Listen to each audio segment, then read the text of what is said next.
స్వాతంత్రం వచ్చి 79 సంవత్సరాలు అయినా కానీ ఎందుకు వాళ్ళు అంటరానిగా ఉండిపోతున్నారు అనే కాన్సెప్ట్ మీద ఆయన రీఛార్జ్ చేసి మా మీద ఫోకస్ పెట్టడం అనేది చాలా సంతోషకరం అని. ఇంకోటి ఏంటంటే ట్రైబల్స్ అంటే ఆయనకు చాలా గౌరవం సార్. ట్రైబల్స్గా నిజంగా ఆయనని మేము ఒక బ్రదర్గా మేము బ్రదర్గానే చూస్తాము.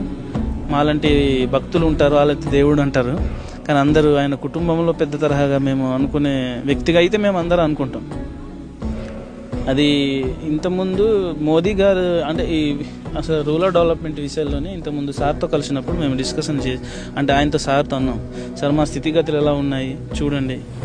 కానీ ఎవరు వచ్చి కనీసం ఒక లోకల్ అధికారి వార్డు మెంబర్ పక్కన పెట్టండి, గ్రామస్తులు కాబట్టి సర్పంచ్ వచ్చి అడిగేయడం కంటే అసహించుకునే తరాన ఆ సిచ్యువేషన్ నుంచి వచ్చే పావర్టీ ట్రైబల్ గ్రూప్ అంటేనే బాగా వెనకబడ్డ వాళ్ళు. ట్రైబల్స్లోనే రియాలిటీ ట్రైబల్స్ ఎవరు ఉన్నారంటే పీవీటీజీస్.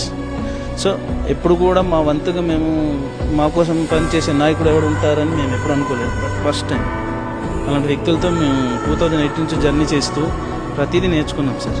ఒక మంచి మనసున్న మహారాజు ఎలా ఉండాలో, బాధ్యత కలిగిన నాయకుడు ఏ విధంగా ఉండాలో, ఆయన ఆలోచన రీతి పనిచేసే విధానం ఏ విధంగా ఉండాలో ఈయన చూసి నేర్చుకోవాలి సార్.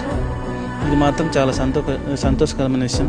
Thank you sir. ఇదే నాట్ ఓన్లీ ఈ ఊరనే కాదు, ఏజెన్సీ యావత్ ప్రాంతాల్లో ఈ ఏజెన్సీ 11 మండలాల్లో పీవీటీజీస్ గ్రామాల్లో ఏదైతే ఉన్నాయో వాటికి సెంట్రల్ గవర్నమెంట్ వచ్చిన పనులు మాత్రం చాలా నీట్గా అందించే విధంగా కలెక్టర్ గారు కానీ లోకల్గా ఇవి కూడా బాగా పనిచేస్తున్నారు.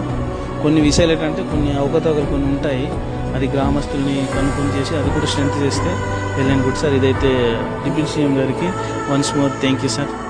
Thank you.